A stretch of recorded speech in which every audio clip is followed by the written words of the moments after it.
Okay, so this is trending on social media right now, and it's one of the most disturbing things that I have heard all year. And it's fascinating because this sick man that you can see here used his ceremonial dagger to stab someone.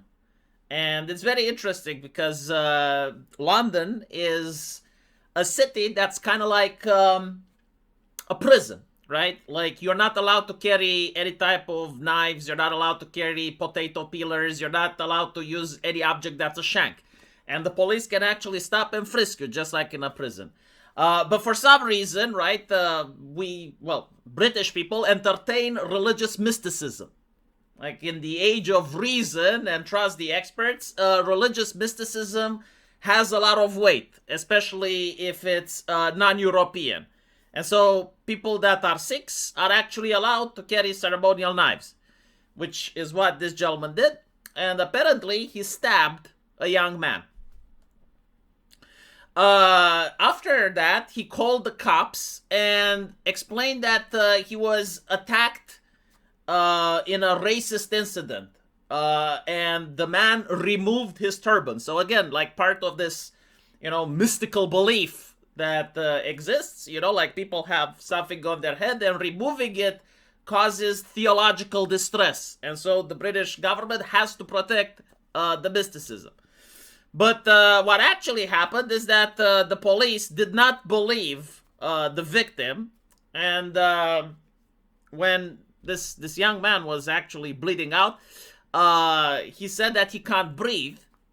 And despite the George Floyd case and the Black Lives Matter protests that happened in the UK, the police didn't believe him and he died. And so recently, there was the body camera footage revealed, but the police still hasn't released all of it.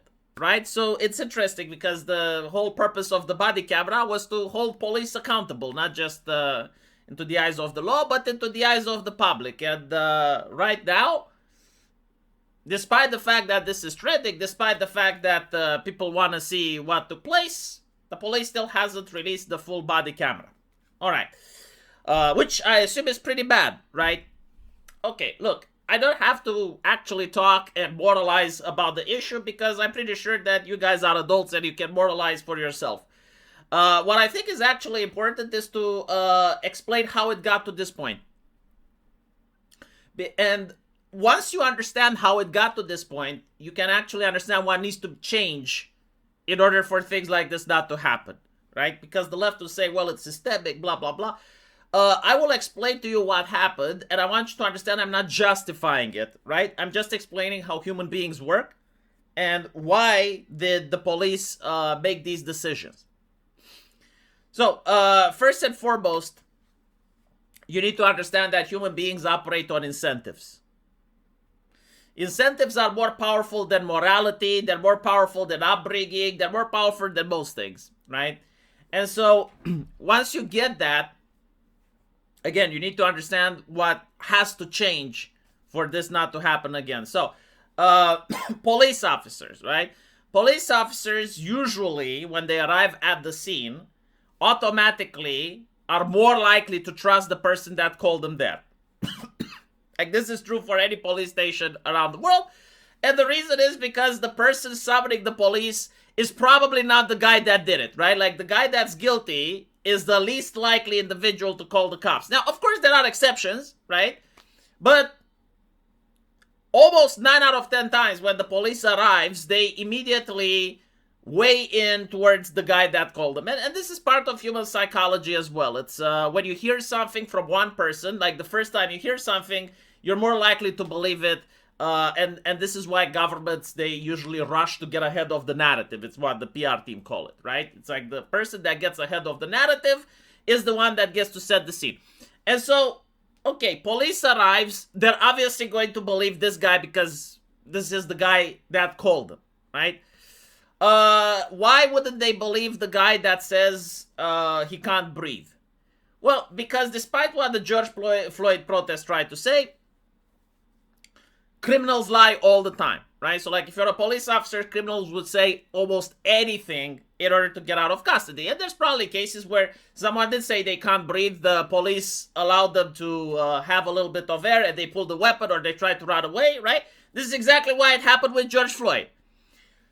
But the question is like, why aren't the public reacting like it happened with George Floyd then, right? Like why is the police now, despite the Black Lives Matter protests, not caring? Well, because with the George Floyd riots, you had funding, okay? Like, the Democrats were actually interested in that scandal to blow up. Social media was interested in that scandal to blow up, despite the fact that the European Union, for example, has rules against sensitive content and shocking content. That footage was on every single social media. And so the people in power and the wealthy people had a vested interest for that news to get out. This one is the opposite. This one, the people in power have an interest to suppress it. And so most people generally don't see it. Now, sure, it's on social media trending, but like you're not probably going to see the camera in the news. You're not going to get the exact same exposure as Black Lives Matter. And more importantly, the Black Lives Matter benefited the Democrats, which were in power. They were the establishment, right? Meanwhile, the establishment right now does not benefit from this story. And this is why, right? Like, if you're actually trying to understand humanity through the prism of morality or fairness or things like that, it doesn't work like that, right? It works on incentives, and it also works with the people in power and what they want the narrative to be. Now, why am I saying about incentives? The current zeitgeist, right? Like the stuff that the journalists write about, the academics write about, the politicians write about, is the narrative that the white man, especially like the young lad, right? He is fundamentally evil because he comes from a systemic racist empire that subjugated the world. He is, like this narrative that's trying to unite all of British society is that the straight white man is the root of all evil. And so if you're a police officer, right, and you're currently in the UK, and you have to choose between this man and this guy, right? Like, who do you believe? Who do you arrest? Who do you, right? If you choose the white man, the journalists can be up your ass. The social media can be up your ass. There are NGOs, there are organizations, there are politicians, there are academics. All of them are going to be up your ass. And the police officer knows this, right? Meanwhile, if you choose this man and you're wrong, well, unless someone dies, no one cares, right? It's just part and parcel of living in a big city because, like, the white man doesn't have organizations, doesn't have politicians, doesn't have movements, doesn't have NGOs, doesn't have rich people funding activism, doesn't have all of these things, right? So again, it's not about fairness, it's where the money is. Any conversation that doesn't talk about it, like where the cash is flowing from, is a conversation not worth having. And so, again, I'm explaining this because people need to understand what the incentives are. And unless these incentives change, the situations are going to remain the same, right? Like, it feels as if there's like this grand conspiracy. Like, for example, in Germany, you get to see a guy that stabbed people being freed by a judge. And you have to wonder, it's like, well, is this judge, part of the Soros judges? Is this judge like part of a grand conspiracy to free criminals? It's like, no, the judge looks at the incentives, right? And unless he has like a clear slam dunk when it's a person of color, he understands that there's going to be NGOs up his ass. He's going to have like the journalists, the academics, the press. They're going to scrutinize him, right? And so when it's a white guy, no one gives a shit. Like seriously, anyone that disagrees with me, like, can you tell me like an organization that represents the interests of, white guys in Germany? Because I can tell you organizations that represents the interests of Sikhs. I can tell you organizations that represents the interest of women, of gays, of Muslims. Like, there are organizations like legitimately funded, right? With lawyers, with activists, with people that are willing to go out in the street and protest, right? And so when you look at where the social power is, and you're a person that still wants to have a job the next day, well, Most people are aware. Now, again, I know, like, morally speaking, an individual should actually make the correct decisions. Yes, absolutely. Society is a constant test of morality, and people either pass or fail. Okay, I understand that. Yes. In reality, most people have a family, and they want to go to work, and they want to have a job the next day, right? And they do risk assessments. And so they are aware what happens if they infringe on the rights of a minority versus if they infringe on the rights of the majority. If they infringe on the rights of the majority, they usually get a slap on the wrist until they don't. In this particular situation, it's pretty fucking bad. It's pretty fucking bad, right? To the point where the cops are now going to be held accountable because it does look pretty fucking bad. And it's also like an intersection of a lot of things that are being coming together, right? Like all of a sudden, mysticism. Is it like, do we respect mysticism or not? This is what I want to understand. When it's about Christianity, we're all edgy atheists, and it's like Christianity is a superstition, blah blah blah. God doesn't exist. Da da da da. Okay, if other people come with their religion, then we have to respect it. We have to follow it. You know, like for example, we have decided that knives should be banned. Like after banning guns, we're banning knives. But if a person like worships a certain deity and that deity says they should carry a knife, then well, for them it's actually okay. So you arrest someone for having a replica of a Zelda sword, right? You arrest someone for having a potato pillar. You arrest someone for having a fidget spinner.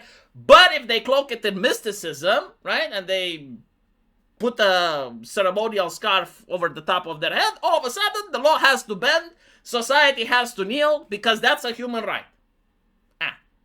Okay, so like when it's about free speech, that's not a human right, right?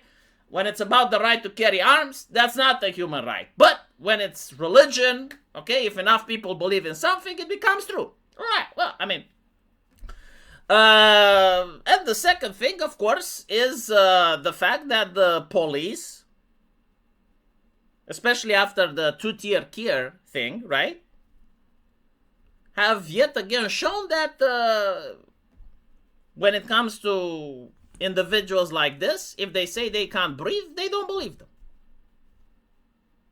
Right? I've been stabbed. I can't breathe.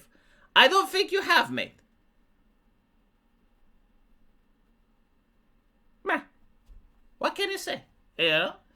I'm pretty sure that Derek Chauvin also thought the same, right? Like, Derek Chauvin wasn't like, nah, you can't. No, he also probably believed that George Floyd couldn't breathe.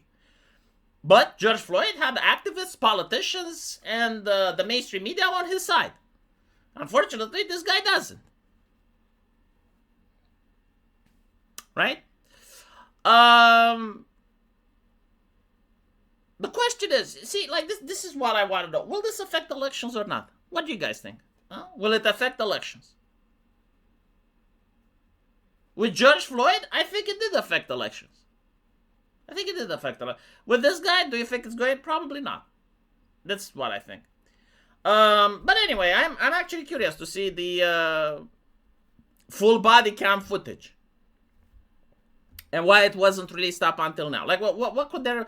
What possible reason could there be for that body cam footage to not be released? What do you guys think? I mean, wasn't the whole point in having a body cam in order to reveal the structural system of systemic racism that permeate our society, huh? Let's show them, right? Let's see the systemic structures of systemic racism, huh? Anyway, let me know what you guys think. As usual, I'll see you in the comment section. Take care.